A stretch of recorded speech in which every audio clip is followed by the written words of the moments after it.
bọ́jọ́ bá pẹ́ títí ọjọ́ àpín o bọ́nà bá jìnnà jìnnà àdópin o àti sáré àdópin aré àmàtí jìyà àdópin ìyà o àti sunsun àti kan ògiri ó má ti gbẹ̀yìn kọ́ lọ́tẹ̀ ìmọ̀ o bẹ́ẹ̀ ni o. ilé òní gbóná kárẹ́nu omi kọ́lé ayé òní kóró kálọ̀ dífá ọ̀run o láyé náà la ó wà títà ó fi ṣẹ́gun lójú àwọn ọlọ́tẹ̀ ẹkún akọjá òkùnkùn ajímọ́lẹ̀ fáwa ọmọ Yorùbá ọjọ́ ayọ̀ súnmọ́lé o. kò sí bó ṣe lè nira tó fún ọmọ Yorùbá lágbára Ọlọ́run ìdẹ̀kùn ìdẹ̀kùn ìdẹ̀kùn ni ó gbẹ̀yìn ọ̀rọ̀ wa ẹkún ó kọjá lọ òkùnkùn ó ń bọ̀ wá dìmọ́lẹ̀ fún Yorùbá ọjọ́ ayọ̀ wa súnmọ́lé mò ń bọ̀.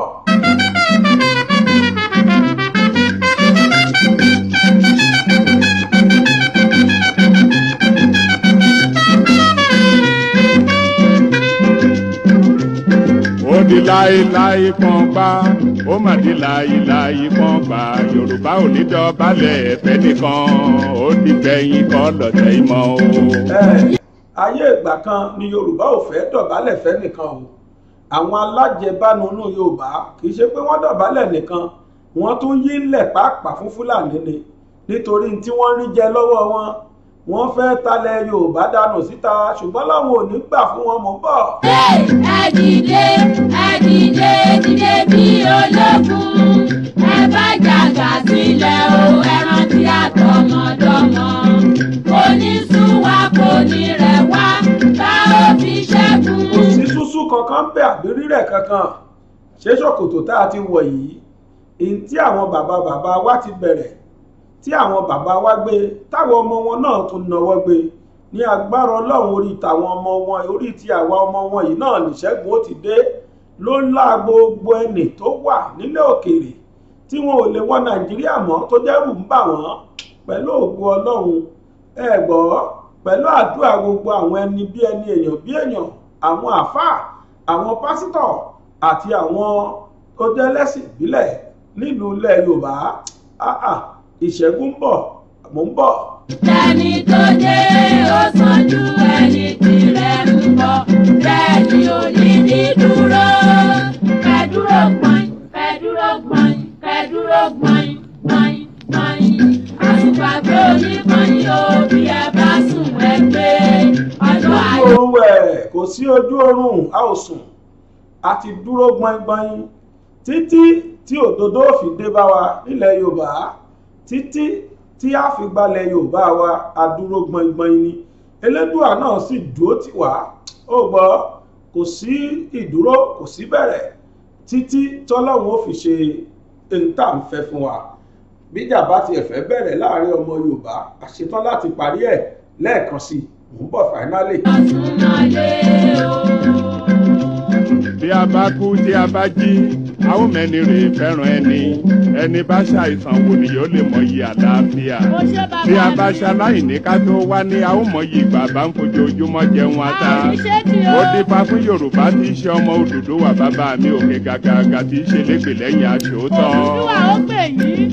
Ọ̀yọ́ Ìbàdàn Oǹdó Ìjẹ̀ṣà Ilé Ifẹ̀ o. ohun alóore Odùduwà ló ń pè. Àkúrẹ́ Ọ̀wọ̀ Ìkàrẹ́ Ẹ̀yìn Èkìtì ẹgbóhùn ìpè o. ohun alóore Odùduwà ló ń pè. Ìbàràpá Ilé Ẹ̀gbádò Ẹ̀yìn Ọ̀ṣun ẹgbóhùn ìpè o. ohun alóore Odùduwà ló ń pè. Ẹ̀yin Ìjẹ̀bú ọmọ Àlárẹ̀ ẹ̀yin Ẹ̀gbá ọmọ Lísàbí. ohun alóore Odùduwà ló ń pè o ẹ̀yin ọmọ Yorùbá ọjọ́ ayọ̀ súnmọ́lé o.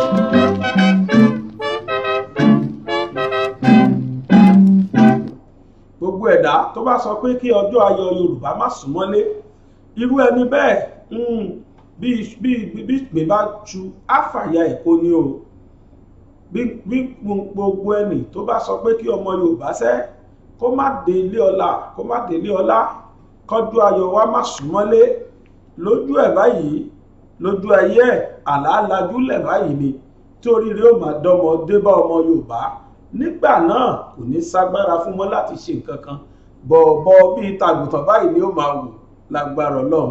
ẹ gbọ́ mo kí yín kú déédé àsìkò yìí níbikíbi tí ẹ ti ń wò mí káàkiri ayé eléyìí ni mo fi ṣèwọlé mo kí lọ́mọdé lágbà lọ́kùnrin lóbìnrin mo sì dúpẹ́ lọ́dọ̀ Olódùmarè ọba tó dá mi ọba lónìí ọba lánàá ọba lọ́jọ́ gbogbo. ẹ má jẹ́ aṣọ lépẹ́ ká máa iléyá ká má sọ dìlépẹ́ lónìí. ẹ ṣáàbà mi wo ibi tí wọ́n kọ subscribe sí fẹ̀yìn tẹ̀ bá ti tẹ̀ tẹ́lẹ̀ ẹ wo ibi tí wọ́n kọ subscribe sí lórí ìkànnì BGI TV tá a wà yìí Bàbá Gbàgede Ìmọ̀ TV. ẹ ṣáà wo ibi tí wọ́n kọ subscribe sí kẹ́ bá wa tẹ̀. bákan náà ni pé ẹ wo àmì aago tí wọ́n fi sí ẹ̀gbẹ́ rẹ̀ ń ẹ tẹ̀ tẹ́ bá ti tẹ̀ á gbé àwọn nǹkan kan jáde ọ́ọ̀lù ibi tí wọ́n kọ ọ́ọ̀lù sí AWL ẹ sátẹ̀yìn náà ẹni tó túmọ̀ sí ni pé gbogbo ìgbà tá a bá ti ń fi ètò ránṣẹ́ sí orí ìkànnì yìí wọ́n á máa wá gbé alamí ẹ̀ fún yín wípé lórí BGI TV tó nífẹ̀ẹ́ sí o ètò kan tó ti jáde ń bẹ̀ tó ẹ wá nǹkan fìdílé o tàbí kẹ́ fìdílé nǹkan ẹ̀pọ̀n kí yín káàbọ̀ lẹ́ẹ̀kan sí sórí BGI TV ó yá ẹ jẹ́ àjọ gbé ọkọ̀ náà sórí agbami kájọ túkọ̀ tó ní èbúté ayọ̀ náà láti sí lágbára Ọlọ́run. ẹ jẹ́ nǹkan fìlẹ̀ ìbẹ̀rẹ̀ mo fi àsìkò yìí dúpẹ́ lọ́wọ́ Alhaji Sheikh Akeugba Gold àti bàbá wa Sunday Adéyẹmọ Ìgbòho ṣá mo dúpẹ́ lọ́wọ́ àwọn méjèèjì bí wọ́n ti parapọ̀ tí wọ́n bá Jámbélé àti Awíkonko bí wọ́n ti bá wọn parí ìjà tó wà ńlẹ̀ ṣé Yorùbá ní àgbà kí wà lọ́jà kò rí ọmọ tuntun wọ́ mo ṣe gbà ní lótòdó wípé àwọn àgbà Yorùbá kan wà tó jẹ́ pé kílẹ̀ Yorùbá ó má dàrú làwọn wà fún. Sheikh Akeugba Gold ẹ ṣeun àdúpẹ́ lọ́wọ́ yín alòyìn lọ́gùn ẹnu. ọ̀gbẹ́ni Jámbélé ẹ ṣé o tẹ́yìn náà jèbùrẹ̀bẹ̀ tẹ́jèbùrẹ̀ awo olùgbẹ́bẹ̀. bákan náà ni pé ọ̀rẹ́ mi Awíkonko ẹ ṣeun tẹ́yìn náà yà dùtọ̀wọ́ yín lẹ̀ o tẹ́ ẹ sì jẹ́ kí ajá tẹ̀ jẹ́ kó sùn jẹ́jẹ́jẹ́ olóyìnbó ní máa sọ bẹ́ẹ̀ wọ́n á ní let the sleepy dog lies. ẹ ṣe àdúpẹ́ o ẹ̀yà jẹ́ kí gbogbo ẹ̀ kó tán bẹ́ẹ̀ ọ̀rẹ́ ló yẹ kí Yorùbá ó máa ṣe. àfẹ́ mọ báwo nìkan ṣe jẹ́ ìtẹ́wùn wá ni pé kí gbogbo Yorùbá ó ṣèkan ká fìmọ̀ wa ṣọ̀kan ká lè jọ débùté ayọ̀ ká lè jọ délérí ògo. gbogbo ẹni tí ń bá wa ń bínú nínú ọmọ Yorùbá mo fi àsìkò yìí pè ní wípé ẹ̀yin ò ṣe fọwọ́wọ́nú kẹ́ ẹ gbé ìbínú mì kẹ́ ẹ wá jọjá dojúkọ ọ̀tá kan ṣoṣo tá a ní tí ń ṣe Fúlàní agbénipa. gbogbo Fúlàní kọ́ o ṣùgbọ́n àwọn tó jágbé nípa nù wọn ọ̀tá Yorùbá ni. gbogbo ẹni tó bá ti wá ní kí Yorùbá má délẹ̀ lérí ọ̀tá Yorùbá ni.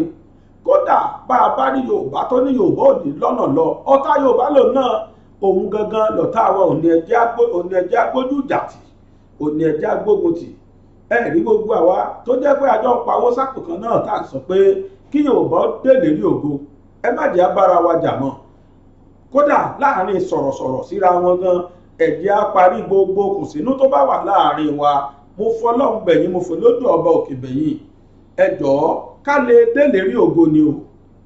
bákan náà mo tún fi àsìkò yìí bẹ̀ gbogbo ẹ̀yin tí ẹ jẹ́ olórí tí a fi mọ̀ tẹ́lẹ̀ Ìbà Gani Adams pàápàá mo fàsìkò yìí bẹ̀ ẹ̀yin náà ẹ jèbúrẹ́ àwọn olùgbẹ́bẹ̀ gbogbo sọ̀rọ̀sọ̀rọ̀ kí sọ̀rọ̀sọ̀rọ̀ tẹ́ ẹ bá ń bínú sí ẹ sọ fáwọn ọmọlẹ́yìn yín wípé kí wọ́n jèbúrẹ́ kó ní kálukú tọwọ́ ọmọ baṣọ.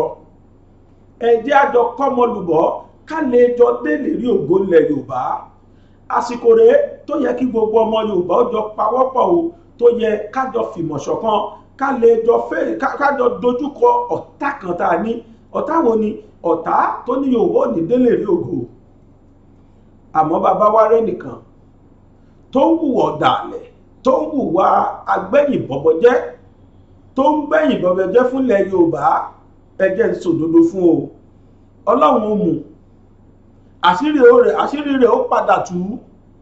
gbogbo ẹni tó ń fojú ṣe bí ọ̀rẹ́ ṣùgbọ́n ta ni wọ́n nínú gbogbo ẹni tó ń bá wa rẹ́rìn níta tó sì ń bá wa tó ń bínú wa níkọ̀rọ̀ irú ẹni bẹ́ẹ̀ láìpẹ́ láì jìnà àṣírí rẹ̀ ó tú o, torí pé orí ọmọdé orí àgbà orí ọkùnrin orí obìnrin ó padà mú un. gbogbo wa tó jẹ́ pé lódodo la fẹ́ kí ilẹ̀ Yorùbá ó dé lérí ògo, ẹ jẹ́ á ṣera wa lọ́kàn, ẹ jẹ́ á fìmọ̀ ṣọ̀kan ká lè jọ dé lérí ògo náà ni. lẹ́ẹ̀kan sí mo fi àsìkò yìí bẹ̀ gbogbo yín nítorí Olódùmarè, ẹ wò ó, ẹ jọ̀ọ́ tó ń bí oníkálùkù nínú, ẹ jẹ́ á jọ fọwọ́ wọ́nú.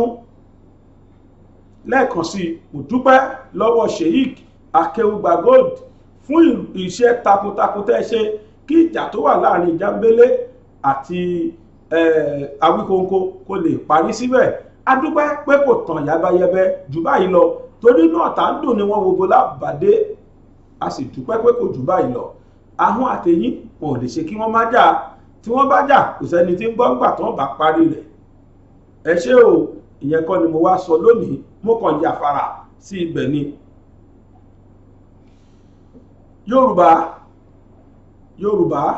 Yorùbá àṣé àwọn alágbára kan sì wà nílẹ̀ Yorùbá tí wọ́n ṣetán bó ti wù kó nira tó, àwọn eléyìí ṣetán pé àfi káwọn náà kórajọ káwọn dé káàdì Yorùbá lè dé lérí ògo. àwọn wo ni mò ń perí? àwọn Àgbẹ̀kọ̀yà. ṣé ẹ rántí àwọn Àgbẹ̀kọ̀yà ọjọ́ kìíní àná? ẹ rántí ìtú tí wọ́n pa nínú operation wẹ́ẹ̀tì ẹ̀ tó àrọmọdọ́mọ sì wà láyé tí wọ́n ń pera wọn ní Àgbẹ̀kọ̀yà. àwọn náà ti ń gbáradì á sì jàjà yìí tá dé lérí ògo. ẹ̀yin kan lè fojú inú wò pé kí la ṣó wọn fún, kò yẹ ká ṣó wọn rárá. a ò ṣó wọn níbi tí wọ́n ti ń ṣe tí wọ́n fẹ́ ṣe, a ò ṣó wọn níbi tí wọ́n ti ń sọ nǹkan tó fẹ́ ṣe, ṣùgbọ́n a ṣó wọn kí ọkàn Yorùbá tó lè balẹ̀ sí i wípé àṣà tó sì láwọn kan bá ti ní fìjìláńtẹ, la ní àwọn Àgbẹ̀kọ̀yà, la ní àwọn Àmọ̀tẹ́kùn àtàwọn míì náà tá a ti mọ̀ bí wọ́n bá ti ṣe yọjú kákóra wájọ bẹ́ẹ̀. tí Yorùbá ní àìrìn pé jò báyìí ní òjẹ́ ló ń fìyà jọ méjo, ìbàjẹ́ pé ṣègbè síwájú kí paramọ́lẹ̀ wọ́ tẹ̀lé, kó wá di pé òjòlá olórí ètò kíyẹn náà máa wọ́ tẹ̀lé wọn bọ̀. bàbá ọdẹ wo ló tó gbéná wojú ẹkùn, ta ni ó jọ méjò níyà? nítorí ẹ̀ papọ̀ gbogbo wa ni. kódà èmi tó fẹ́ fàsìkò yìí pé gbogbo ẹ̀yin tẹ́ ń fira yín hàn lójú fọ́nrán lórí social media, àtẹ̀yìn àjẹ Facebook pàápàá tó bá jẹ́ lódodo lẹ jájẹ́, ẹ kóra yín pọ̀, ẹ fi gbèjà lẹ Yorùbá. tó bá jẹ́ lódodo lẹ jájẹ́, ẹ lu àjẹ yín fáwọn Fúlàní. gbogbo ẹ̀yin ọdẹ tẹ́ wà káàkiri ilẹ̀ Yorùbá, ẹ kóra yín pọ̀, ẹ jẹ́ àjọ jàjẹ́ ẹyọ kan. ibikíbi tí Fúlàní bá tún ti gbé ẹnikẹ́ni tó tún ti jí ẹnikẹ́ni gbé, ṣé ṣó tiẹ̀ ṣe é gbọ́? kí Fúlàní jíyàn gbé kí wọ́n máa wá béèrè, ẹ lọ ra Colorado, ẹ lọ ra gbó, ẹ lọ ròróró, kẹ gbogbo tó fi ń sóúnjẹ ilé ẹ̀rà dání wá, kẹ ẹ̀ tún wá fi 5 mílíọ̀nù lé, àfi bí tó fẹ́ ṣẹ bọ. ẹ jẹ́ á wo àwọn bàbá yìí, ẹ jẹ́ á wo tú tí wọ́n ń pa lọ́wọ́lọ́wọ́ àti bí wọ́n ti ń gbáradì ń bọ̀. dúkẹ́òkẹ́ò bíi togun kọ́ bíi tìjà kọ́ ìjàkadì kọ́ rárá. ẹgbẹ́ àwọn ọdẹ ló ń fi ìbọn ọdẹ dára nínú ìpàdé ẹgbẹ́ Àgbẹ̀kọ̀yà èyí tí wọ́n ṣe ní ìsàlẹ̀ Ìbèrè lópin ọ̀sẹ̀ yìí. àwọn ọ̀dọ́ ẹgbẹ́ Àgbẹ̀kọ̀yà tí wọ́n jáde wá láti ìlú Egelu, Ìgànná, Ìhòrò, Pèdèpọ̀, Tọ̀wé, Òkè Ẹ̀yọ̀, Ìsàbà, Ṣáfù àti bẹ́ẹ̀ bẹ́ẹ̀ lọ títí lọ dé ilẹ̀ Nàìjíríà ni wọ́n ti sọ wípé àwọn yóò dáàbò bo ara àwọn àti wípé àwọn bá lọ́wọ́ láti dẹ́kun wàhálà àti ìdààmú tí àwọn Fúlàní darandaran tí wọ́n ń kó bá àwọn àgbẹ̀ àti àwọn obìnrin lọ́nà oko títí dé ọ̀nà ọjà. gbogbo nǹkan tí àwọn Haúsá wá ń ṣe ní ọ̀dọ̀ wa ń bì títí wọ Nàìjíríà, máa dóko olóko níyẹn gbéra, wọn á da màálù sí màálù ẹ̀ parí ẹ̀, bí wọ́n rí àká ẹnìkan wọn á ṣí kalẹ̀, so àká tí wọ́n ṣí kalẹ̀ yẹn gbogbo gbàdúrà tó wà nú ẹ̀ àwọn màálù wọn á jẹ. bí ìyàwó ẹnìkan ní arí lóko ni wọn ẹ lé wọn ẹ kì í mọ́lẹ̀, wọn ẹ bá sùn, wọn ẹ tún ṣàpá, bí a sì rí ọmọ olóko bẹ́ẹ̀ lọ. ó sì pọ̀ jù. mo dẹ̀ á béèrè lọ́wọ́ wọn, mo ní òkè nígbà tó rí bẹ́ẹ̀ ń sìn àwọn Haúsá tó wà lọ́dọ̀ tó wà ń bí wọn lọ́wọ́ mọ̀ wọ́n yàtọ̀. sọ pé àwọn haúsá tó wà lọ́dọ̀ tó wà ń bí abẹ́ ẹ̀pẹ̀ ni wọ́n ń jẹ káàkiri bí wọ́n bá tiẹ̀ rí àwọn lórí ọ̀nà báyìí wọ́n ń da màálùú kù lórí ọ̀nà bọ̀tí àwọn àbọ̀rọ̀ yẹn náà tiẹ̀ bí wọ́n rí èèyàn bíi pé kí wọ́n pààyàn dànù àbí kankan ni. kì í ṣe pé bóyá akó ẹgbẹ́ fún ìbàlújẹ́ akó fún ìbàlújẹ́ akó fún ìdáàbòbò ìlú ni kì í ṣe pé akó fún láti máa kó káàkiri ká máa já wọlé onílé tàbí ká máa kó nǹkan ní nǹkan lóko ẹgbẹ́ wa ò rí bẹ́ẹ̀ akọ̀kọ̀ fún ìdáàbòbò a ò dẹ̀ lè ṣe é tó bá jẹ́ pé àwọn lè wọ ọdún kan àwọn ìjọba àti rí mọ̀ pé iṣẹ́ pọ̀ lọ́wọ́ wọn tí wọ́n ń ṣe gidigidi iṣẹ́ pọ̀ lọ́wọ́ wọn ìgbà míì ó máa ń sú wọn torí èèyàn ò lè ṣe nǹkan kí nǹkan má sú tí nǹkan bá ti sú yàn wọ́n máa padà jókòó náà sí ibìkan tó bá fẹ́ sú àwọn ìjọba wa kí wọ́n pa àwa náà máa help ìjọba. nínú ìpàdé yìí ètò wáyé ní ìsàlẹ̀ ìbèrè ní ọjọ́ àbámẹ́ta tí ó kọjá yìí ni wọ́n ti mẹ́nuba òfin ẹgbẹ́ náà àti bí àwọn ọmọ ẹgbẹ́ ṣe gbọ́dọ̀ dúró dédé nítorí ojú ni alákànfin ṣọ́rí wàhálà tó ń kojú àwọn àgbẹ̀ lọ́dọọdún látara àwọn fúlàní darandaran tí àwọn míì ń pè ní darandaran ló mú kí àwọn ẹgbẹ́ yìí kí wọ́n fakọyọ̀ wípé ó tó gẹ́ alùbátákì ìdarin ìlàkàkà àwọn ọlọ́pàá àti ológun ilẹ̀ Benin àti tilẹ̀ Nàìjíríà ni kò díwọ́ ìwà láabi tó ń wáyé láti ọwọ́ àwọn fúlàní darandaran yìí ní ọdọọdún ní pàtàkì tó bá di àkókò ẹ̀rùn tí wọ́n ń kó àwọn ẹran wọn jẹ ọ̀pọ̀lọpọ̀ àwọn ohun oko àti ohun ọ̀gbìn dúkìá ìṣekúpani àti àwọn ìwà tí a kò gbọdọ̀ bá pàdé láwùjọ àwọn ọmọlúàbí ni wọ́n fi ń ṣẹ̀fẹ̀ nínú ìrìn àjò wọn náà la orílẹ̀-èdè wa Benin kọjá àwọn ẹgbẹ́ àgbẹ̀kọ̀yà ẹgbẹ́ ọdẹ tí àwọn ọ̀dọ́ ti wá sọ wípé àwọn ti dúró gbẹngbẹng fún ìdáàbòbò ní gbogbo àwọn ìgbèríko ti ilẹ̀ Benin títí dé ilẹ̀ Nàìjíríà lórí wàhálà tí àwọn Fúlàní máa ń dá sílẹ̀ ní ọdọọdún. nǹkan tí mo fẹ́ sọ fún àwọn èèyàn tó fẹ́ máa gbọ́ wa lákòókò ẹ̀ ni pé àwọn olè kò ṣe mẹ̀dọ̀ torí ọ̀pọ̀lọpọ̀ ẹ̀rọ náà ti kó tán bóyá nínú àwọn tí ó ṣe ẹgbẹ́ ọdẹ kọjá ni bá jẹ́ àwọn ẹni kó ṣe mẹ̀dọ̀ kó fi kọ́wọ́ ọmọ bọ̀ṣọ̀ tó gbogbo àwọn ẹran tí wọ́n ń sin ewé àgùntàn ní wọ́n ti palẹ̀ mọ́ tán bẹ́ẹ̀ ni àwọn tí ń gbé kẹ́kọ̀ọ́ gbẹ́yìn dọ̀kan kó máa gbọ́ báyìí tí wọ́n bá tún dán wò láì agbègbè Ìgànná àzùmá Ìgànná ìbára ògùnbà kí wọ́n bá rí bẹ́ẹ̀ wọn kó fọwọ́ àwọn kó fi ṣìkẹ́. ìpè ti wá lọ sí ọ̀dọ̀ gbogbo àwọn tí wọ́n jẹ́ ọmọ ìlú àti ìjọba láti ní ìfọwọ́sowọ́pọ̀ pẹ̀lú àwọn ọ̀dọ́ yìí lórí ọ̀nà kí wọ́n bá lè ṣe àṣeyọrí láti dẹ́kun wíwọlé àwọn Fúlàní darandaran tí wọ́n ń dárúgùrù sílẹ̀ lọ́dọọdún sọ́run ọmọ ìlú àti ìjọba ìbílẹ̀. ilẹ̀kẹ̀ pọ̀ gbó kí ṣọ̀gbó tó yan kele láàyò ọ̀pọ̀ igi ní ń bẹ ní gbóká tó fi gé ọmọ gbẹ́gbẹ̀dù ilé ìwé Calvary tí ń bẹ ní arépo ọ̀gá ni kọ́ń láwùjọ òkúta mọ́gbà kákọ́ ọmọ ní ìmọ̀ ẹ̀kọ́ ìwé tó yanrantí tí ò lábùlà àní tẹ̀gọ́ ní ẹ̀ ilé ìwé Calvary ní ẹjẹ́ àgbé fún o yàrá ìkówé sí tó kún fọ́fọ́ fún ojúlówó ìwé yàrá àṣedọ́rawò tó ní àwọn irinṣẹ́ ìgbàlódé tí ìmọ̀ ìjìnlẹ̀ bíbá yàrá ìkàwé tí ń pe ọmọ wá kàmí dánwò ńlọ́bì ìyá ọ̀kẹ́rẹ́ àyè ìgbaniwọlé ń bẹ sí àwọn yàrá ìkàwé bíi ìwé ń derí àbá òṣòfò nursery primary girama kékeré tòun girama àgbà ìjọba lù ló ń tẹ̀ gbà Calvary Group of schools ń bẹ ní 125 Calvary Avenue Pipeline Àrèpò ìjọba ìbílẹ̀ Ọbáfẹ́mi Owódé ìpínlẹ̀ Ògùn ìkànnì ìbánidọ́rẹ̀ẹ́ wọn rèé o @school Calvary tàbí ìkànnì tọrọ yín léka wọn www.calvarygroupofschools.com ẹ̀rọ ìbánisọ̀rọ̀ tẹ́lẹ̀ kàn sí rèé 08164335641 tàbí 07039884475 Calvary Group of Schools Trust in God.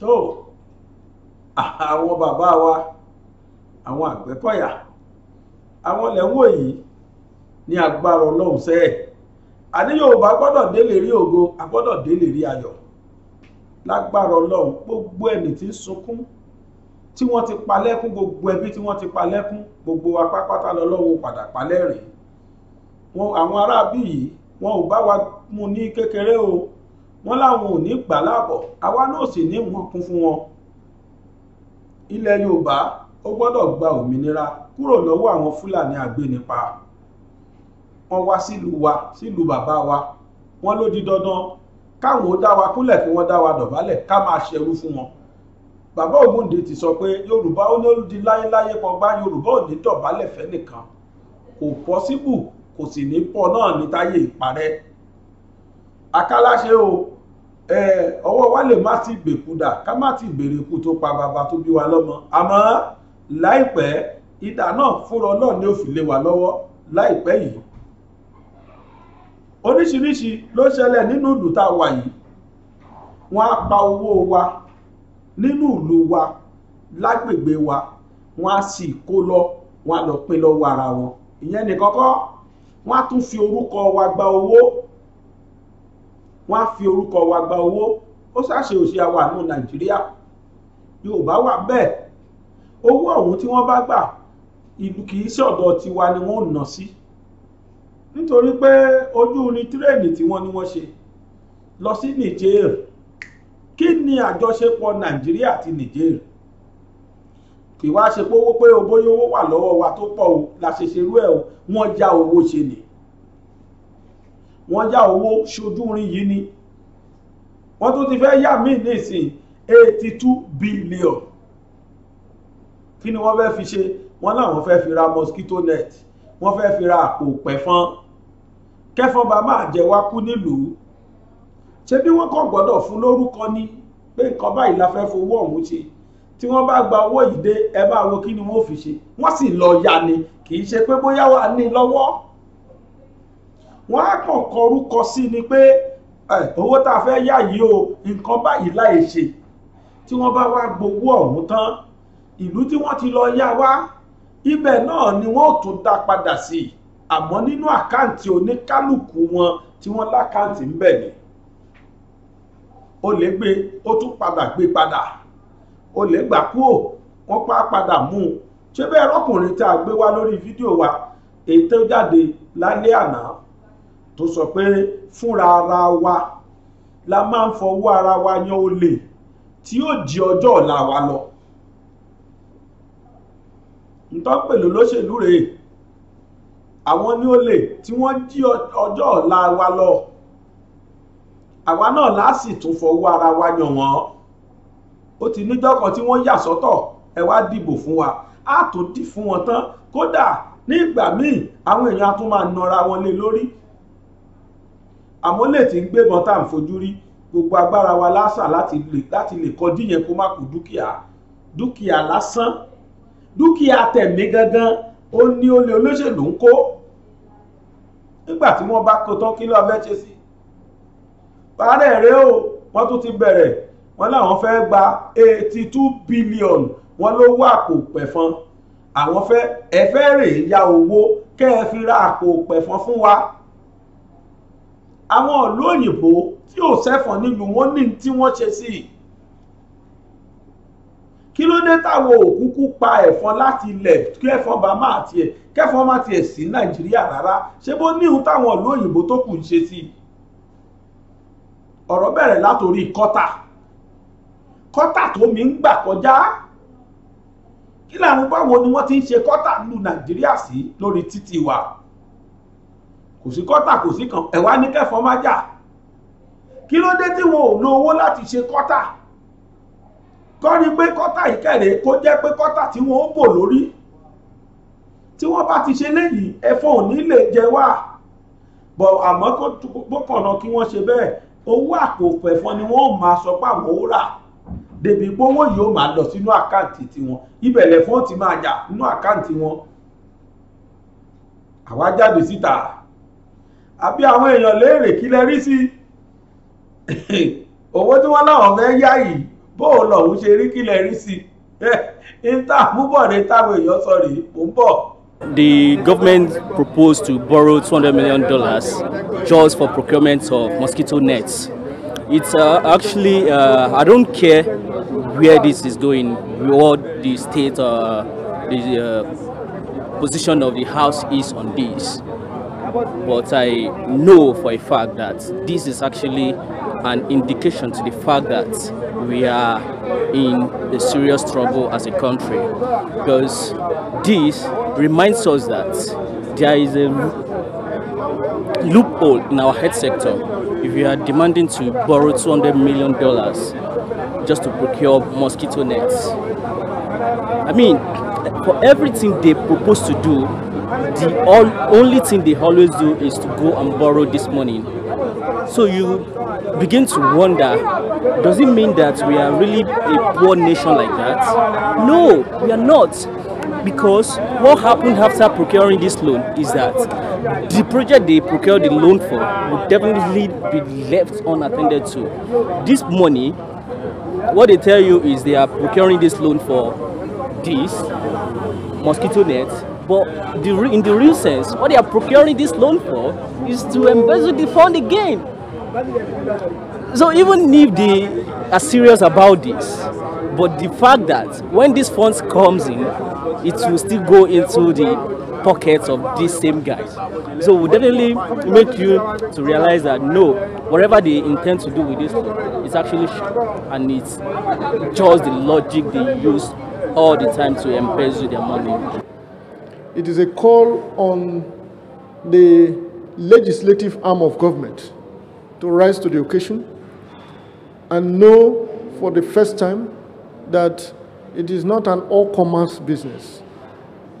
The legislative arm of government is there to moderate the excesses of the executive, including reckless economic behaviors, such that will make it impossible for the kind of depressing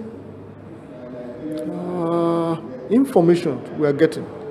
Mosquito net in Nigeria in the 21st century should be what we can produce here. To hear that we now need to borrow to fund that is quite depressing. That's the best word I can use. Not much is expected from the National Assembly that has carried on and endorsing every other thing done by this government. It is also a call on the Nigerian people to see the situation for what it is and realize that the future of this country is massively, if not comprehensively, abridged by the borrowing culture, by the profligacies, and the very clear inability to repay these loans in a way that mortgages the future of our children. Firstly, that is not the way forward. That is the wrong approach to solving the issue of malaria. Borrowing $200 million to buy mosquito nets to distribute to who? That is not the approach. That's just a fraudulent way of not even addressing the problem. If the federal government is serious about addressing the issue of malaria, we all know that there's a vaccine that is being worked on that helps to prevent malaria for almost about 10 to 15 years. And it's already been administered in some African countries, in Kenya, in Ghana, and all of that. I was privileged to speak to some of the guys who were involved, from the development partners, and they said the Nigerian government has shown no interest. So what is the reason? Why would we borrow $200 million to buy mosquito nets when people already have mosquito nets in their houses? There are so many. It's not the right solution to address the issue of malaria. We all saw what happened when COVID came. The whole world started working against not only preventing, they worked towards having a vaccine, and today we can see the results. What is wrong with African leaders? What is wrong with Nigeria from towing that line to make sure that we can join other African countries to make sure we vaccinate our people against malaria, rather than the approach of putting everybody into debt, generation upon generation? Borrowing $200 million to buy mosquito nets is a fraud and is a wrong thing to do. The approach for the government should be to join the other development partners who have developed vaccines that can be administered to solve the issue of malaria. We've seen it. We've seen it happen in polio. We've seen it. They didn't say, okay, just go and... There was a polio vaccine, and today we can see how polio has been eradicated. So that should be the approach for the government. To your first question, no, I haven't. And to your second question, do I think I will get my... I doubt. Why? Because there is no sincerity in this proposal, because it still remains a proposal, because the budget defense is ongoing in the Senate now. And hearing from the Ministry of Health, requesting for $200 million to be borrowed to buy mosquito net is most absurd in its entirety, because now that there are pharmaceutical companies producing malaria vaccine, which is easily available to get, and no reasonable government will borrow for such activity. But it seems to me that some people just want to cut corners or want to just to divert this money to private pockets, because these people, they don't really care about us. But why now they want to borrow $200 million for malaria and mosquito net is really worrisome. Well, these guys should be serious for once. Enough of this, how do I put it now, provocative narrative from their end. $200 million. That could do a lot for, that could stimulate some sectors of the economy that will add value to the economy. But sadly now we want to borrow for mosquito net, and even if we even want to go through that end, we don't even need such huge amount of money. I'm so sure that there are some local companies that can be partner that can produce this at a cheaper rate and not $200 million. We can do this issue if they are really sincere about producing, meeting the need of the citizen in terms of procurement of mosquito net. Of course, you can partner with some local industries. In the southeast, there are some decent guys who can put this, who can make it happen. But I don't think this government really sincere, most especially the Ministry of Health. This is money for the boys as far as I'm concerned. Such amount of money to buy a mosquito net when they've not even built our hospital, the OS center, the health care centers are in bad shape. We don't have a good general hospital that we can point at. The hospitals are even lacking drugs. They are lacking. Our doctors are traveling abroad for a better opportunity, for a better life, for a better job opportunity. Then the federal government does not have anything to do on that. Doctors are going on strike back to back. The federal government does not have anything to do on that, but they are so eager to go and borrow. They are not even coughing out the money out of their pocket. They are borrowing money to go and buy mosquito net. I don't know where that is coming from and why would they think in such direction. And now I think what the people need to do is to just ask questions, ask their representatives questions. What are they representing them for? Why are they representing them? And this is what they are getting at the end of them giving them their franchise to put them in office. Now they are not even having the dividends of the democracy they voted for. So, and this is not part of the dividends for the democracy. The federal government should do something better about it. It's not borrowing money to cover out mosquito. Mosquito is everywhere in Africa. Africa is a land for mosquito. But we need a good healthcare center in order to have a good health. I personally think it's a wrong move. It's a wrong decision by the government to actually invest the sum of $200 million for mosquito net as a way of fighting malaria. I think that's a misplacement of resources, given the fact that there are other pressing issues that actually need such resources.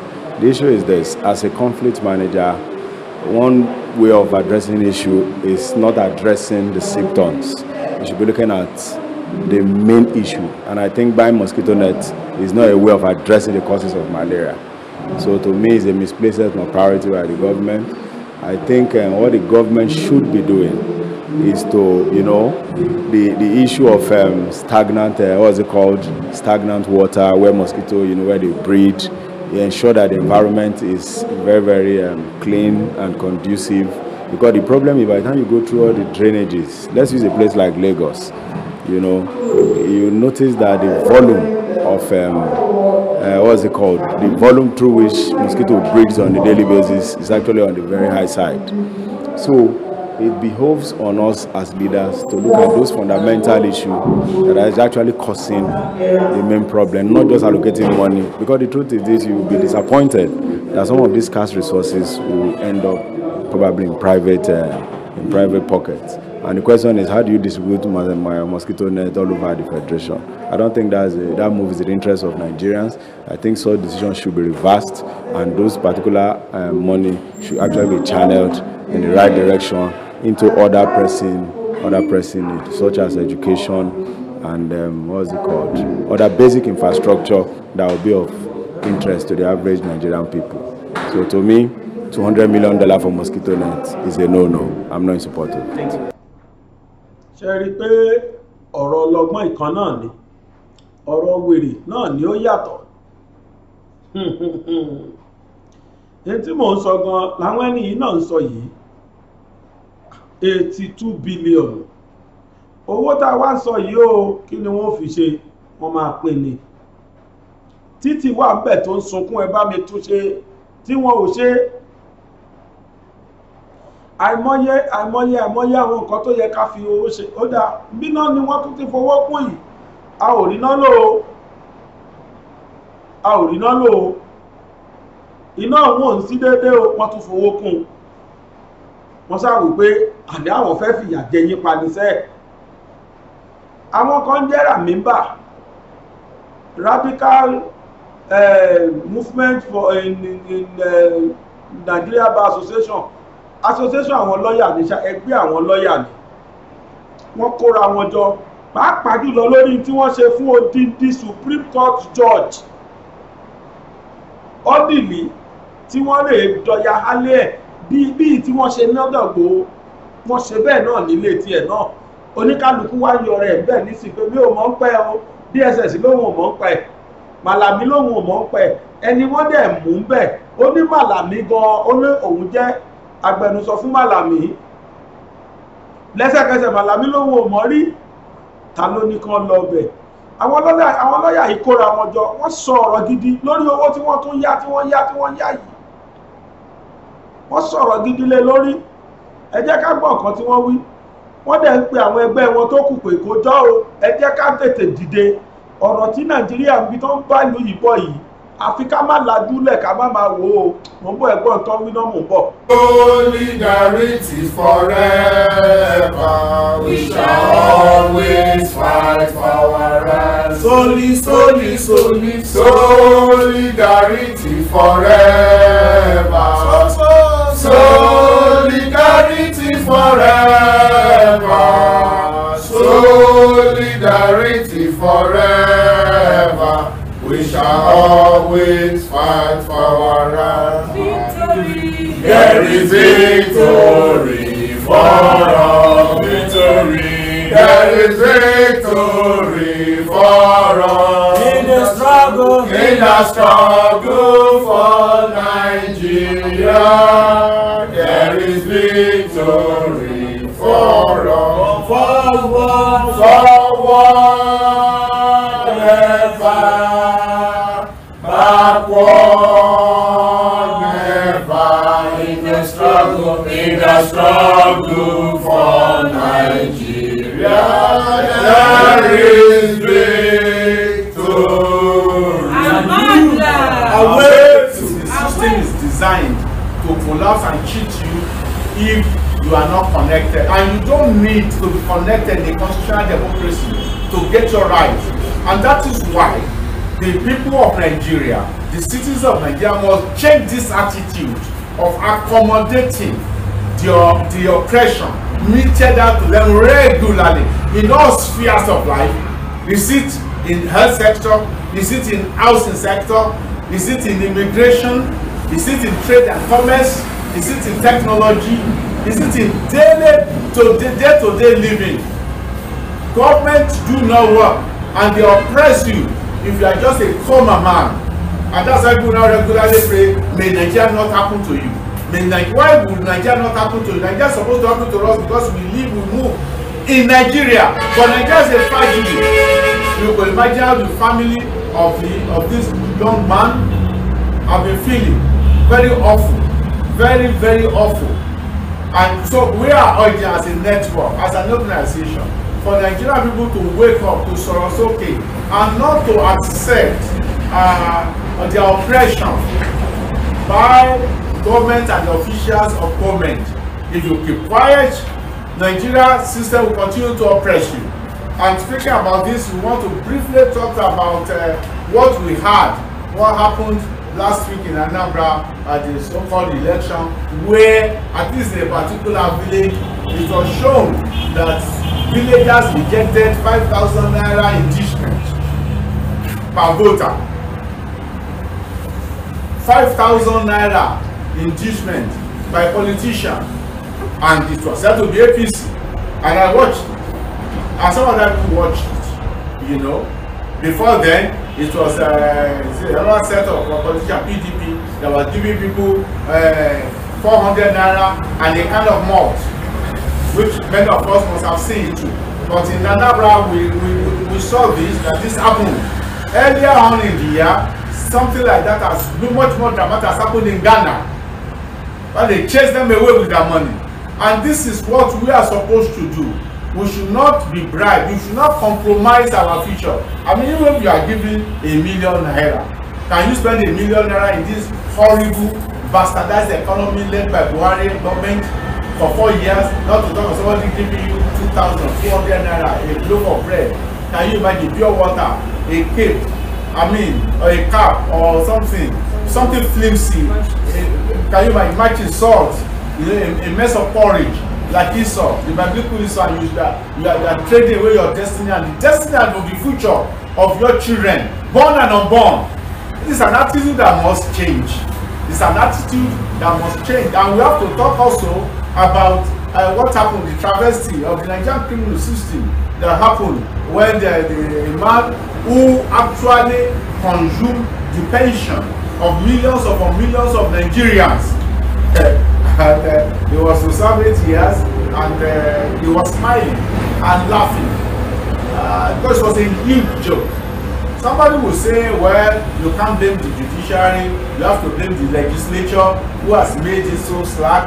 Well, we know that when you say government means executive, legislature, and the judiciary. In Nigeria, government is designed to protect a tiny few, a bar, and not to provide succor, welfare interest of our people. This is the truth.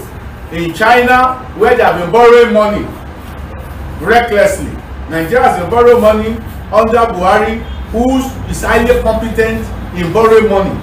If Buhari has any competence at all, is in borrowing money. With the kind of legislature that we have, which is always rubber stamping any application for loan with no plans of how to repay it, and it's not even going to be deployed for the benefit of the masses of our people. In China, corruption attracts execution. In China, it attracts execution. We have a situation here in Nigeria where somebody who has stolen a whole lot of money, they will be giving a slap on the hand, and then somebody will steal a miserable good somewhere, and then will be sentenced to 50 years or a camera or something. 15 years, and not this kind of a thing. We must rise against all this abnormality. Nigeria has become an abnormal state because not only of the leadership responsibility, but because of the docility, irresponsible docility of the masses of the Nigerian people who are being led to the Godfather by their irresponsible leaders. We have a duty as our people. We have a duty as a people to assess our situation. It is not a matter of going to prayer mountains or doing fasting and talking about prayers and fasting and dancing to the Lord and all that, and the uselessness of all those kind of activities. You see what happened at Ikoyi. These are national issues. 43 people officially have perished. Officially. Most likely more than that. Why? Because of corruption. How can the 21 stories building in a state supposedly to the center of excellence? Who are the supervisors? Is it not the government? It just collapsed like that, and you could hear glib talk from the governor of the state that compensation will be which compensation, and you find out that such a structure has no insurance cover. Who are the regulators? Now that has happened, you see the likes people who are acting like tourist visitors, like the IGP of. I wonder what the gentleman had come to do, and so many other people had come there, but when Lekki Toll Gate happened, they didn't come. In fact, the evidence was because that they didn't even know.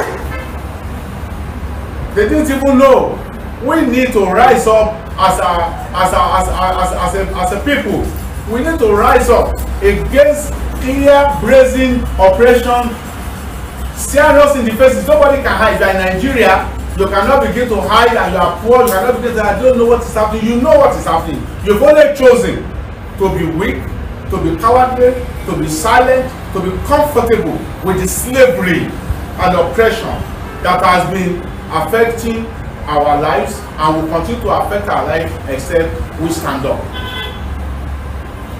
The Seyi Awolowo case an eye-opener. The court has said we should come back on Tuesday. We want to mobilize our people to be there. Whatever happens to the eye has happened to the nose. What has happened to the nose has happened to the ears. Everything is connected.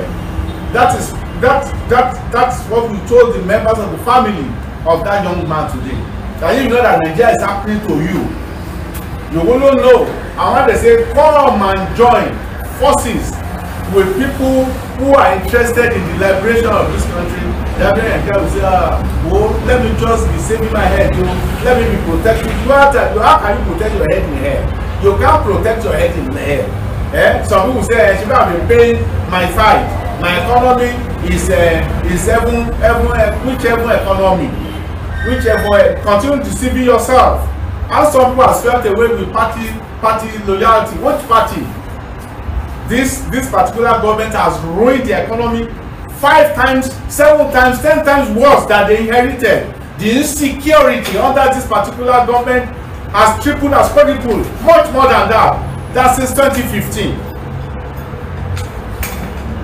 And you will see that there are people brought government magic, irresponsibility, crass irresponsibility to governance.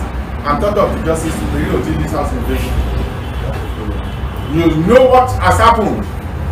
That some gang came together, procured warrant from a court, and proceeded to go to the house of the judge, not area court, of a judge, not magistrate court, of a judge, not customary court, of a judge, not high court, of a judge, not court of appeal, of a judge of the Supreme Court, and not just any judge, number 2 judge. And they went like Nicodemus, like a thief in the night, like a gang of thieves in the night, but wearing the cover, the armor, the camouflage of officialdom.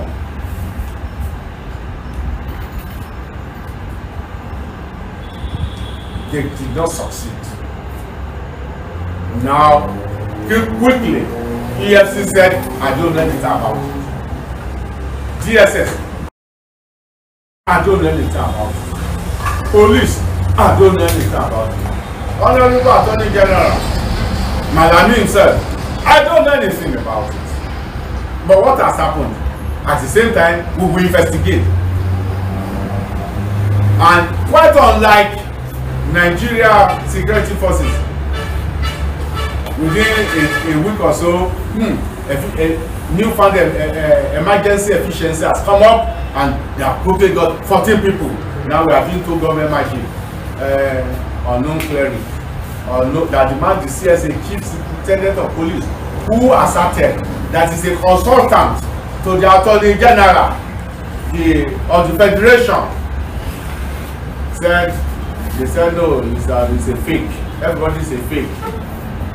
In Yoruba we call that, or to use Bella's language, boju. That's hide and seek. But nobody is a fool. So it has come to the level, Nigeria has become suddenly sophisticated, that a gang of just ordinary robbers will just, to gain access, will now go to court and get order of court to execute, purporting to execute a search warrant. As a gentleman, these people are calling us fools, and it's not peculiar to the Buhari regime. Governments in Nigeria generally have been taking Nigerian people as fools.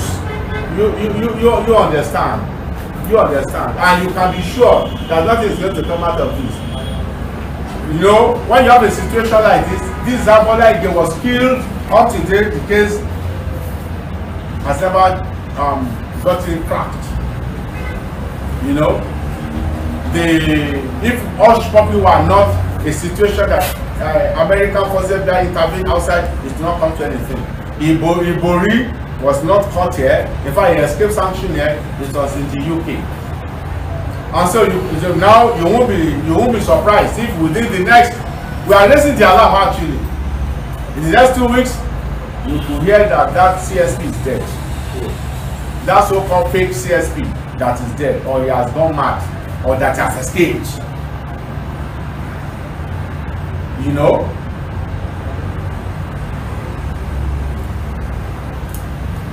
In July, the house of Sunday Igboho in Ibadan was invaded.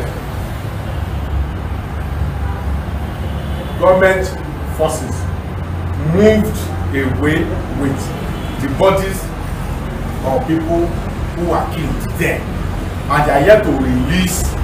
Because how are we sure that, assuming that things went otherwise, of course government would deny that they don't know anything about it?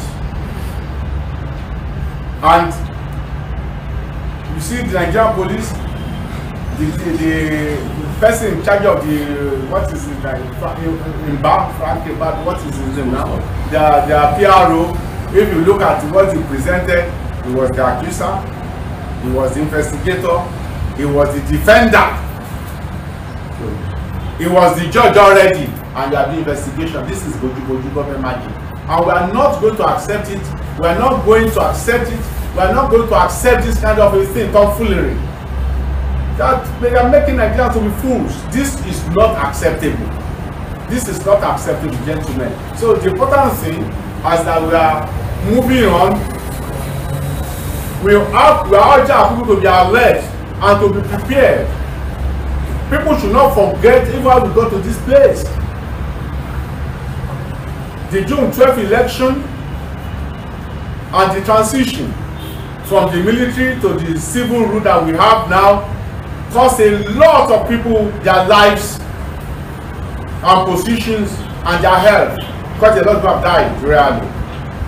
And so, and we've marched this 2021 since 1999, and all that struggle started 1993. And before 1993, the agitation upon to make this country better. We encourage all of our people to remain steadfast. Shine your eyes, open your mind, do not be deceived. The ruling class, not just the APC, and you know we are not calling them the governing class or administrative class, they are ruling class. All these PDP politicians. èrò tó ń lọ sókè òkun ẹ̀yìn dà. ságbàsúlà àti máa wálé iṣẹ́ tó kójú òṣùwọ̀n láti bá ní ṣètò ìwé ìrìnnà ní kókó. ọpẹ́ o. ṣíṣe ìwé ìrìnnà dìrọ̀rùn ká bá ní ṣètò ilégbèé fún ìgbádùn àkókò ìsinmi lẹ́nu iṣẹ́, ìrìn àjò afẹ́ fún àwọn akẹ́kọ̀ọ́, lílọ sí Mẹ́kà òun Jerúsálẹ́mù, ó fẹ́ lọ kàwé lókè òkun, iṣẹ́ kíkọ́ lókè òkun àti bẹ́ẹ̀ bẹ́ẹ̀ lọ. Force Excellent Able Travels and Tours Limited wọ́n gba òǹtẹ̀ lọ́dọ̀ ìjọba pẹ̀lú àwọn àjọ elétò ìrìn àjò ojú òfurufú. Force Excellent Able Travels and Tours Limited àwọn gan lọ́ba láti bá wa dòwò pọ̀. ẹ lè pe 09055052472. ẹ sì lè tẹ àtẹ̀ránṣẹ́ sórí +639-174-163-562. wọ́n wà ní nọ́mbà 45 Shokenway Òkè Ìjẹun Abẹ́òkúta ní ìpínlẹ̀ Ògùn. ẹ lè kàn sí www.excellenttravels.com.ph. Force Excellent Able Travels and Tours Limited. ìrìn àjò dìrọ̀.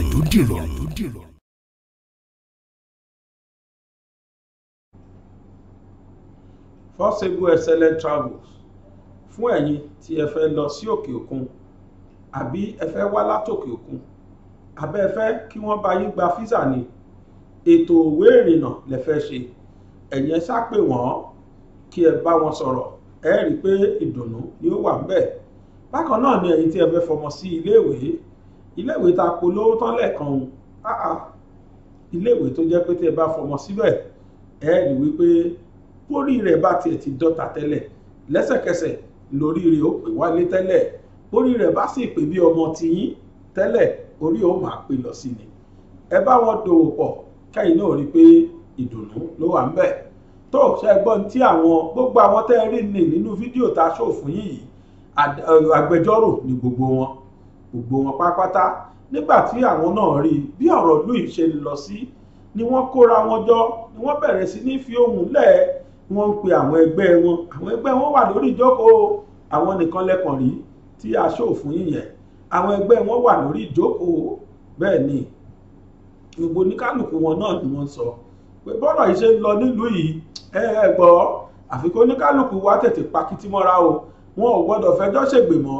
bákan náà ni pé a gbọ́dọ̀ rí pa dá wọn lẹ́kun 82 bílíọ̀nù tí wọ́n fẹ́ lè gbà yìí mo ń sọ lẹ́ẹ̀kan pé àwọn owó ìbí wọn ti ń gbà ó ní tí wọ́n fi wọ́n ṣe wọ́n ń kó wọn jẹ ní kò sí nǹkan míì tí wọ́n fi ṣe oníkálùkù wọ́n fi ń ṣe ara rin dín oníkálùkù fi tọ́jú ọmọ àtìyàwó ni àìmọye títì mo sọ fún wa pé àìmọye títì ló jẹ́ pé ó ń sunkún nǹkan tóun ṣe ẹ lọ sí Ọ̀tà l'Abẹ́òkúta l'Ógùn State ẹ lọ sóríṣiríṣi àwọn ọ̀nà nílùú Èkó bíi tí mo fẹ́ fi bíi eléyìí tí mo fẹ́ fi hàn wá yìí àwọn títì tó jẹ́ pé bí mọ́tò bá kó sínú wọn orí mọ́tò nìkan lẹ́ẹ̀ máa wò wọ́n jì ju òkun lọ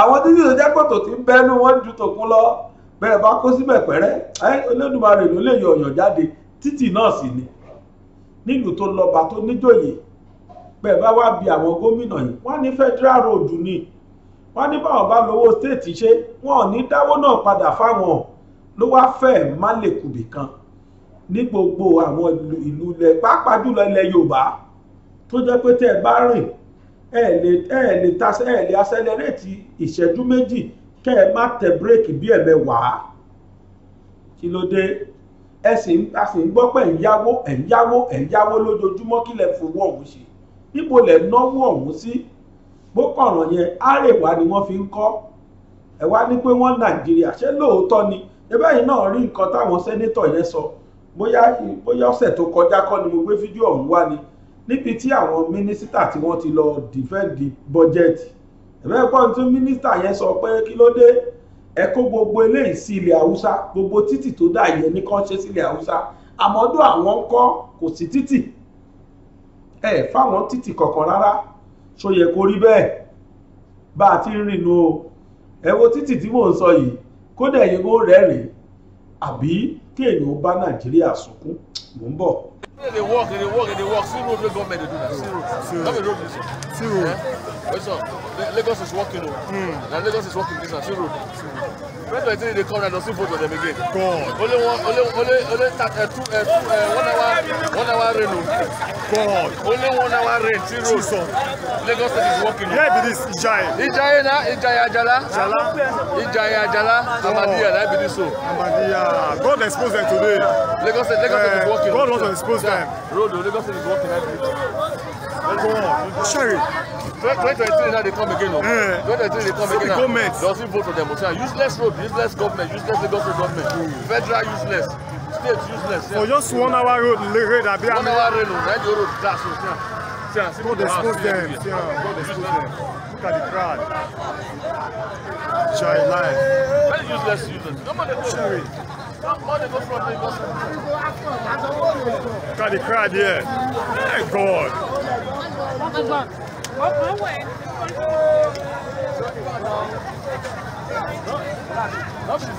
They say road where we say they do that. They never go to a finish show. You know how many times I do this place? This place, you know how many times?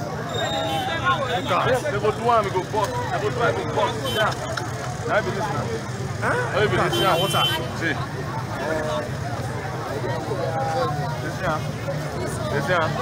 Yeah, no. River Niger. Now walk cross from Morocco to Spain.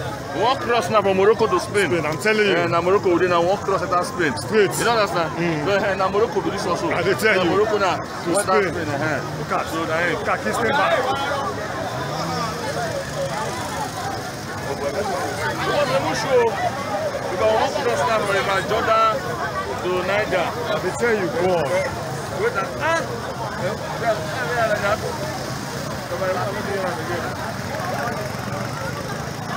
No, you hear him like that. See water. Look at this motor for here. Who get this motor? Let push him. And the water they push him. Ibo ni máa tún lọ tó yọ lọ. Jesus. And I want to push the motor for here like this. I imagine. How do you feel this one now? Complete it. No, this one you must dry. You know they go anywhere, they go there. You can imagine, no. See, I'm federal road. Now the road.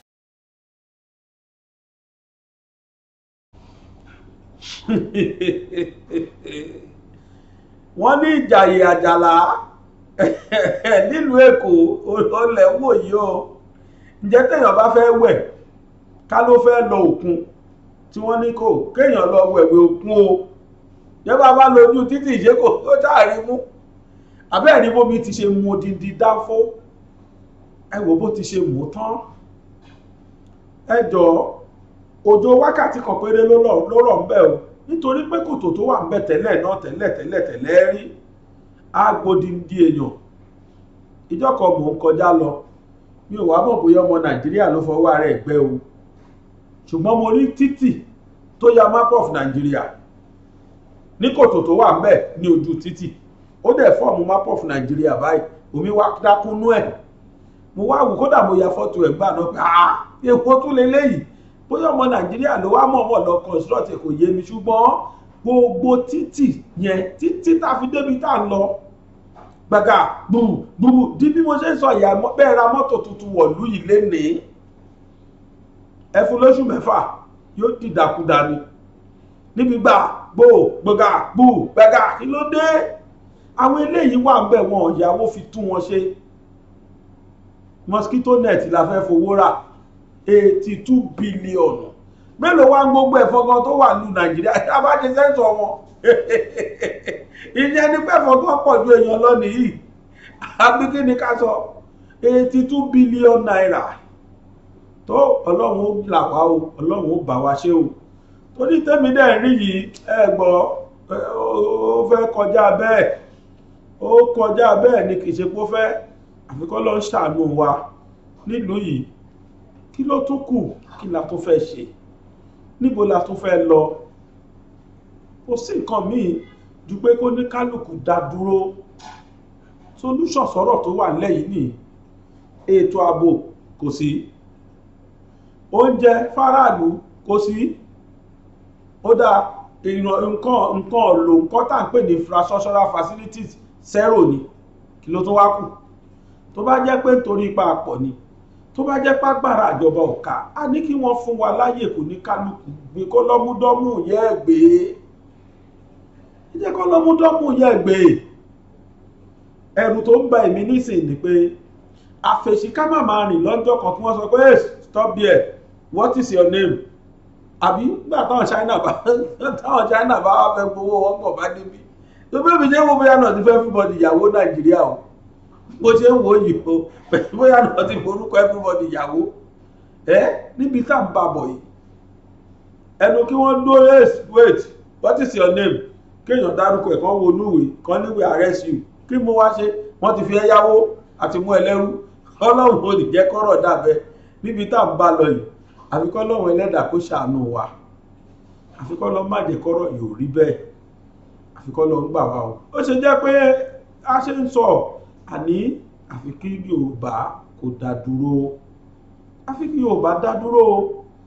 Gbogbo ẹ̀yin tẹ́ ń sọ pé kí dandan kí Yorùbá kò nídìí restructuring lẹ́fẹ́ ṣe ń lójú ìjà làṣà. Mò ń bọ̀ ẹ jẹ́ á gbọ́ polówó kan tó kù, mò ń bọ̀.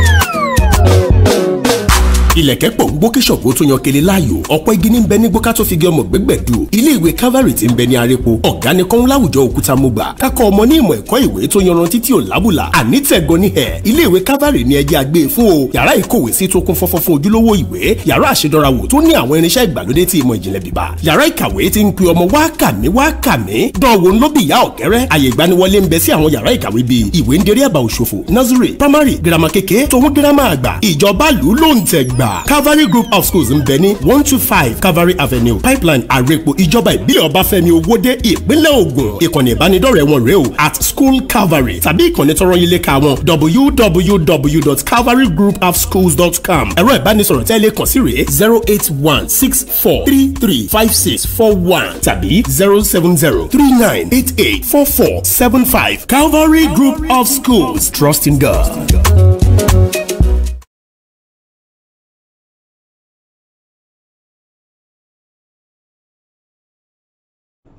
tó ẹ káàbọ̀ padà. Mo sọ lẹ́ẹ̀kan pé bẹ́ẹ̀ bá mọ́mọ lọ sí Calvary Group of Schools ní agbára Ọlọ́run, orí ọmọ yóò túbọ̀ máa pé sí ni bó ti ṣe pé tẹ́lẹ̀tẹ́lẹ̀ náà. Àmọ́ ọ̀tọ̀ níléèwé, ọ̀tọ̀ níléèwé. Iléèwé tẹ́lẹ̀ yìí, àwọn iléèwé tó jẹ́ pé wọn kì í má múlùmálà, àwọn iléèwé tó jẹ́ pé ọmọ ó jókòó ní iléèwé ọpọlọ rẹ̀ ó sílé nítorí àwọn afẹ́fẹ́ tí wọ́n ti ṣe síbẹ̀ tí ó ń gbá tí wọ́n lórí. Ẹ gbìyànjú kẹ́ mọ́mọ yín lọ sí Calvary Group of Schools kẹ́ wá wo kí ló fẹ́ ṣẹlẹ̀ sí láàrin ọdún méjì. Ṣáà rántí in tó ṣẹlẹ̀ ní October ọdún tó kọjá, specifically October 20 ọdún tó kọjá. Ọjọ́ yìí ni wọ́n ṣe EndSARS tí wọ́n pa ọmọ Nàìjíríà lọ rẹ̀kẹ́ tí wọ́n fi ẹ̀jẹ̀ àwọn ọ̀dọ́ tí wọ́n fi ṣètùtù ilẹ̀ Nàìjíríà ní tógèètì lẹ́kọ̀ọ́ ní Lẹ́kì. Látìgbà náà ni ó jẹ́ pé wọ́n ti gbé àwọn àjọ kan dìde tí wọ́n constitute panel yìí pé ó yá o, ẹ wá lọ bá wa wò ó kí ni tó ṣẹlẹ̀ gan. Oníwà sọ, ẹlẹ́yìn náà sọ, àwọn ọlọ́pàá sọ tójú wọn rí, àwọn àmì náà sọ tójú wọn rí, àwọn ọ̀dọ́ tí wọ́n ṣe kínní náà àwọn náà sọ tójú wọn rí. Lánàá òde yìí lágbára Ọlọ́run, àwọn ẹgbẹ́ yìí, àwọn àjọ tí wọ́n kójọ yìí wípé kí wọ́n lè máa ṣèwádìí, wọ́n parí ìwádìí wọn lánàá o, lẹ́yìn ọdún kan àtoṣù kan. Lẹ́yìn ọdún kan àtoṣù kan tí wọ́n ti kó àwọn olùwádìí ìjọ. Lánàá náà ni wọ́n sì lọ sí ọ̀dọ̀ gómìnà ìpínlẹ̀ Èkó Babájídé Sanwó-Olú ni wọ́n rèé sọ pé bàbá ń tẹ́ ní àṣèwádìí ẹ̀ òun rèé o, ni wọ́n rèé fi lé bàbá lọ́wọ́. Sanwó-Olú náà sì gbà á. Ṣùgbọ́n ohun tí mo fẹ́ sọ ni wípé ṣé àwọn tí wọ́n pa yìí ṣó yẹ kó rí bẹ́ẹ̀? Ṣó yẹ ká máa fi ẹ̀jẹ̀ ọ̀dọ́ ká máa tá sílẹ̀ gbogbo ìgbà nílùú tó lọ́ba tó níjòyè? Àní kò sí ọ̀rọ̀ sọ̀rọ̀ yìí ju pé àfikún ní kálukú ó máa lọ jẹ́jẹ́ ara ẹ̀. Mò ń bọ̀, ẹ jẹ́ á wo bí ọ̀hún ṣe rí. I hereby present 2 volumes of the report of the panel. This volume is the Lagos State Judicial Panel of Inquiry on Restitution for Victims of SARS-related abuses and other matters, consolidated report on general police brutality cases.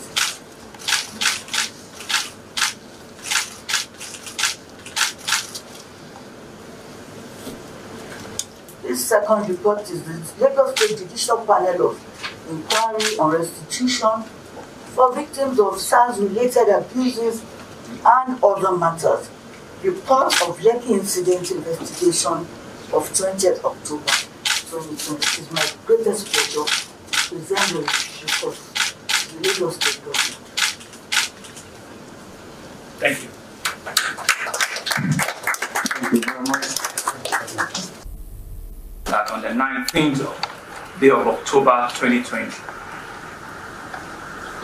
pursuant to the powers vested in me by Section 1 of the Tribunal of Inquiry Law of 2015, Lagos State Tribunal of Inquiry Law 2015, I inaugurated an 8-member independent judicial panel of inquiry chaired by my lady Honorable Justice Okwo being retired, and many distinguished Nigerians that are members of that panel to inquire into the disbanded Nigerian Police Special Anti-Robbery Squad, SARS, on human rights related abuses, which was on the 19th. And of course, that mandate was extended with the Lekki Toll Plaza incident of 20th October 2020 to make restitution and other recommendations to government as it deems appropriate, including prosecution of erring officers. The editor of the press, you will also recall that it's been over a year now. It was meant to be, at the first instance, a 6-month assignment, but twice the panel sought for an extension, and on the 2 occasions, the extensions were granted to the panel. And I'm told the panel came to a conclusion about 3 weeks ago, and it did mention that they would want time to also be able to go in recess and put up their reports. I'm indeed happy and excited that today, the 15th of November 2021, the panel has, as we've seen, submitted 2 sets of reports, one being a consolidated report on general police brutality cases, which is by the panel, and another report specific on the report of the Lekki incident investigation of 20th October 2020. It will be instructive for us to put on record right here that this panel has been totally independent. The panel has had its full requests and has been given full authority to someone to inquire, to ask, to request anybody or anything they so wish that would have helped them come to a logical conclusion. I, as your governor, have not seen any of the panel members, including the chairperson, who I saw last on the 19th of October 2020. Neither have I placed a phone call to her, gone on any visit, or asked her for anything. In fact, before then, I'd never met her up until the 19th of October. And today will be the next day that I'm meeting with her. And similarly, with all of the panel members. This is important for us to put on record that the panel, in our view, has been totally independent, and nobody that I'm aware of had asked them to do anything they do not wish to do. And so, it's important for us to say that the conduct and proceedings of the panel has been, in my view, very, very commendable.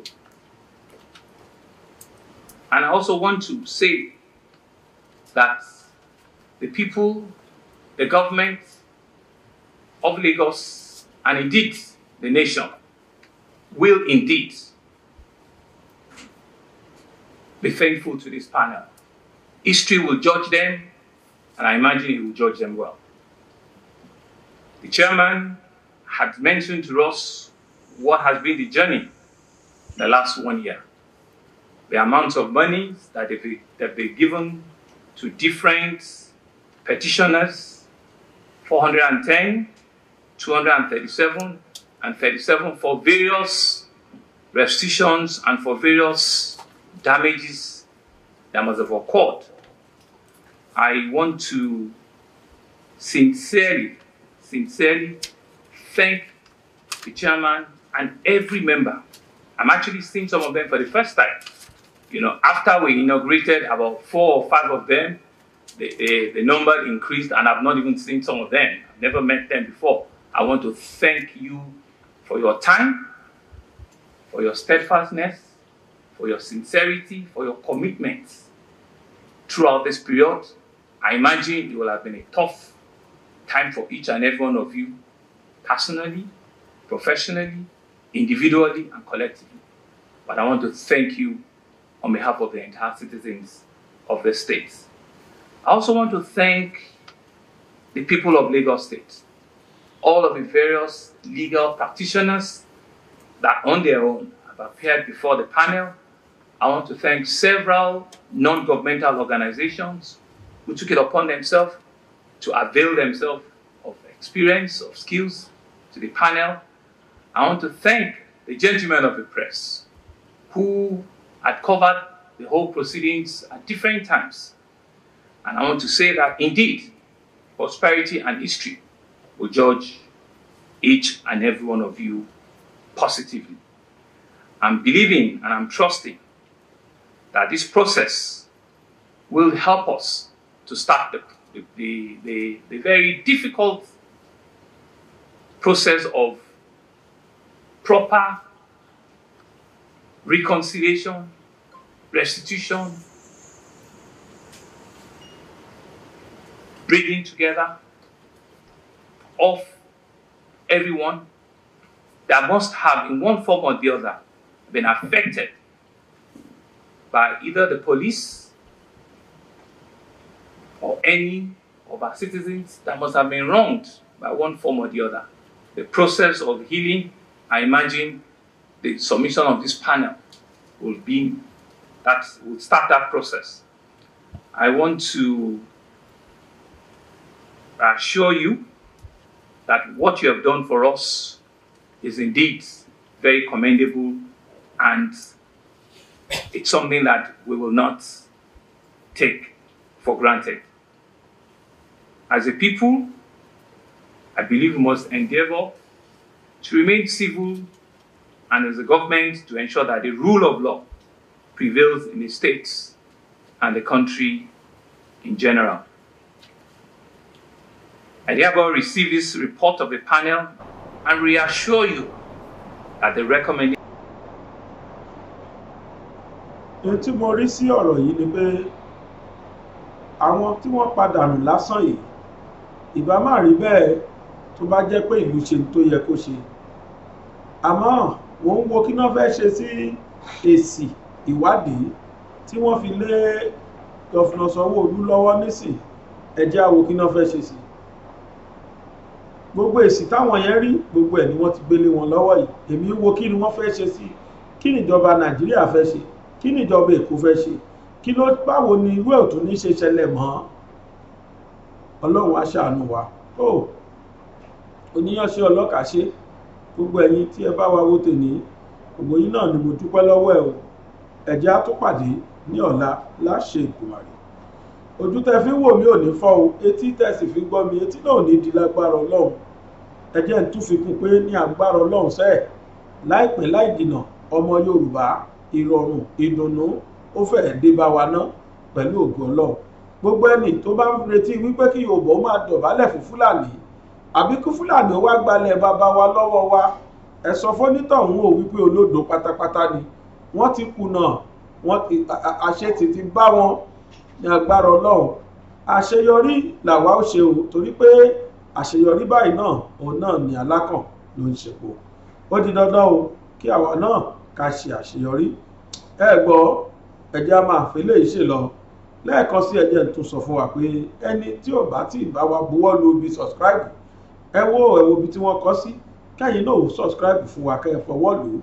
Bákan náà ni pé ẹ wo bí àmì aago nì fún ẹ̀yin tẹ́ bá wà lórí YouTube.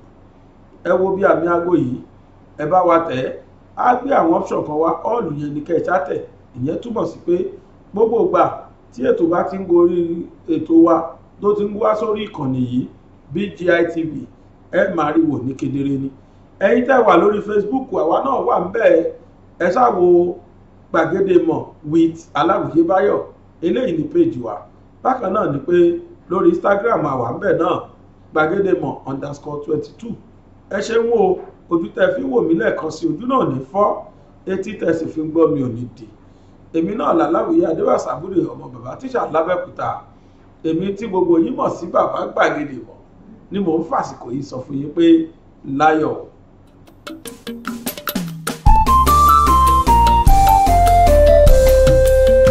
BGI TV yìí mo fẹ́ máa wò, ọ̀rọ̀ tó jẹ tí ń gbèsè mo fẹ́ gbọ́ ètò lóríṣiríṣi wọ́n wà lọ́lọ́kan òjọ̀kan ìròyìn tó kojú òṣùwọ̀n àtàwọn ọ̀rọ̀ àgbọ́ fi kọ́gbọ́n eré wọlé fún tẹ̀rù tọmọ tèwe tàgbà ẹ má fi para mo fẹ́ máa wò ọ̀rọ̀ tó jẹ tí ń gbèsè mo fẹ́ gbọ́ ètò lóríṣiríṣi wọ́n wà lọ́lọ́kan òjọ̀kan ìròyìn tó kojú òṣùwọ̀n àtàwọn ọ̀rọ̀ àgbọ́ fi kọ́gbọ́n eré wọlé fún tẹ̀rù tọmọ tèwe tàgbà ẹ má fi para àdànà kó kọjá mórí nǹkan fèrè bàbá rere káwí parí BGI TV we are the pace setter. Bàbá Gbàgede ìmọ̀ tẹlifíṣọ̀n station tí dòde.